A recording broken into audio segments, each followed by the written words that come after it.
உச்சநீதிமன்ற தீர்ப்பின்படி முல்லை பெரியாறு அணை நீர்மட்டத்தை 152 அடி உயர்த்த கோரி விவசாய சங்கங்கள் போராட்டத்தில் ஈடுபட்டன. முல்லை பெரியாறு அணை பலமாக இருப்பதாகவும் அணையின் நீர்மட்டத்தை 152 அடியாக உயர்த்திக் கொள்ளலாம் எனவும் பல கட்ட ஆய்வுக்கு பின் உச்சநீதிமன்றம் தீர்ப்பளித்தது. ஆனால் கேரளா தரப்பில் பெரியாறு அணை பலவீனமாக இருப்பதாக கூறி சர்ச்சையை எழுப்பி வருகிறது.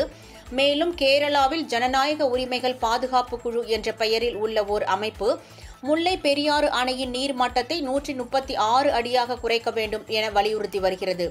இதனிடையே தமிழகத்திற்கு தண்ணீர், கேரளாவிற்கு புதிய அணை என்ற முழக்கத்தை முன்வைத்து சில நாட்களுக்கு முன்பு குமுளியில் போராட்டம் நடைபெற்றது. இதனை கண்டிக்கும் வகையில் லோயர் கேம்பில் இருந்து குமிளி செல்ல முற்பட்ட விவசாய சங்கத்தினரை பென்னிகுக் மணி மண்டபம் அருகே போலீசார் தடுத்து நிறுத்தினர்.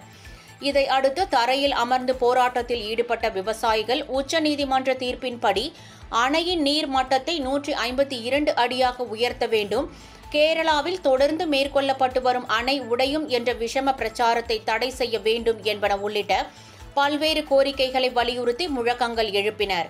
இந்த போராட்டத்தில் பெரியார் வைகை பாசன விவசாய சங்கம், நில வணிகர்கள் நலச்சங்கம் மற்றும் பொதுமக்கள் என ஏராளமானோர் கலந்து கொண்டனர்.